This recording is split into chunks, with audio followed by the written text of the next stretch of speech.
Welcome back into the live desk. We are staying on top of one of the most important elections here in Kansas City in a generation, the fate of the Chiefs and the Royals. And you're taking a look at the results so far with Jackson County Stadium question 1. You can see 56% of voters are saying no, while 43% of voters are saying yes. And really, this is only the beginning. Numbers will continue to pour in goes on, so we hope to have a new update for you all here shortly. But right now, I do want to bring in our guests here at the live desk. You're taking a look at Dr. Matt Harris, who is a political science professor at Park University. Dr. Harris, thank you for joining me here at the live desk. I do want to go back to those results. What is your overall reaction so far right now? My overall reaction is that it's early, Right. and that I think we'll be watching this throughout the night.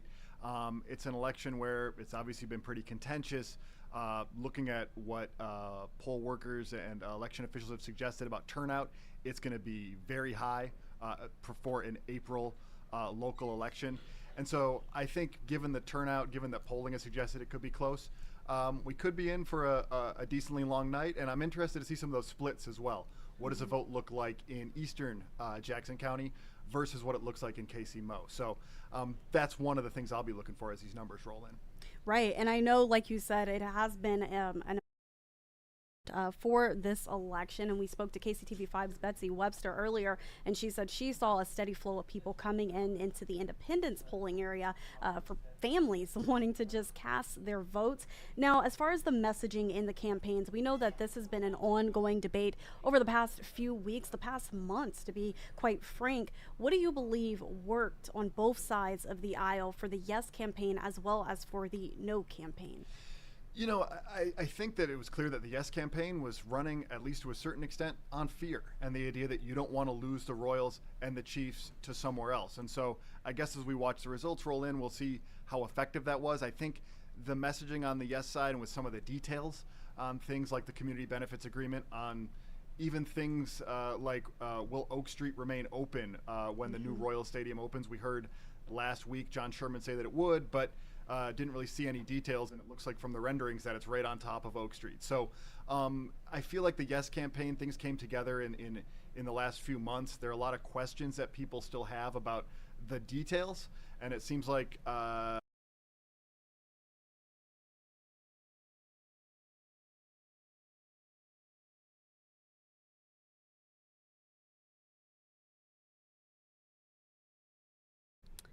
And I think that's definitely going to be interesting to see. I know that the Yes campaign, going back to that, they spent more than $3 million this year alone to get people out to vote. And do you think that that is going to help them here in the long run?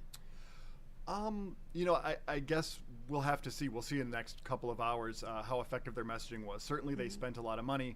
Certainly, there were mailers sent. I saw, you know, I don't check my mail very often. I had a bunch of them when I checked the other day. So, you know, they've certainly spent a lot of money on the rollout. If you've been watching the Royals, they've got the Vote Yes commercials at the end of every game, which, depending on how the game turns out, I don't know if that's necessarily a great strategy.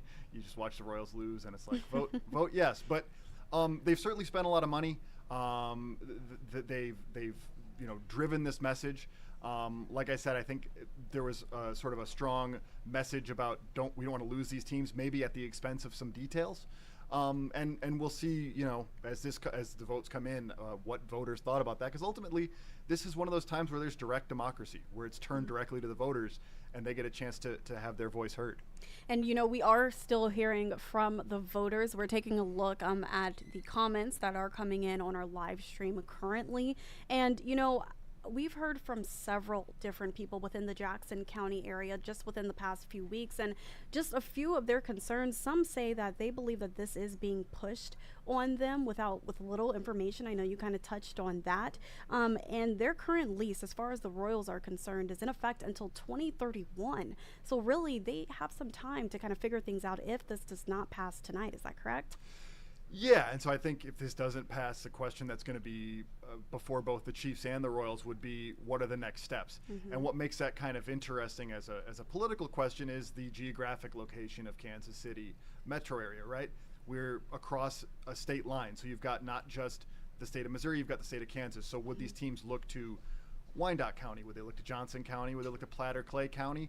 Would the teams potentially maybe even look to split this issue up maybe the Chiefs say we'll go our own way and take this on and think we have a better chance if we sort of separate from the Royals. So I think there are a lot of questions, and like you said, with the lease not expiring until 2031, there is some time here for the teams to plot their next move, and for voters, community members to continue to voice their opinions. Yeah, and I know we talked about that before we hopped on the live stream about the Chiefs possibly leaving, or I guess the Royals possibly leaving Kansas City. Do you think that voters are buying that, and that may have kind of urged them to go out and vote a certain kind of way?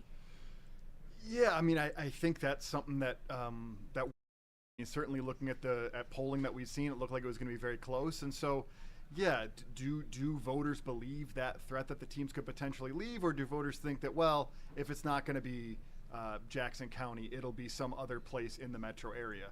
I don't think that the teams necessarily have a firm decision on where they would go next if this doesn't pass, and I think voters kind of have to make up their own mind, like how seriously do you view this as a threat that these teams would actually seek to leave Kansas City?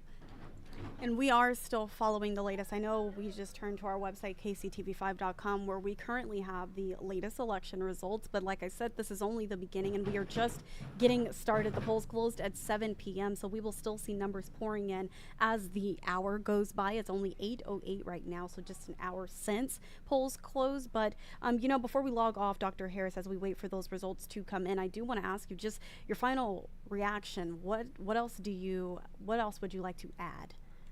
I think the main point at this hour is just stay tuned. I mean, it could be a few hours, maybe longer, as we see these votes start to roll in. And so I think as the night goes on, we'll get a clearer picture of how things are likely to go.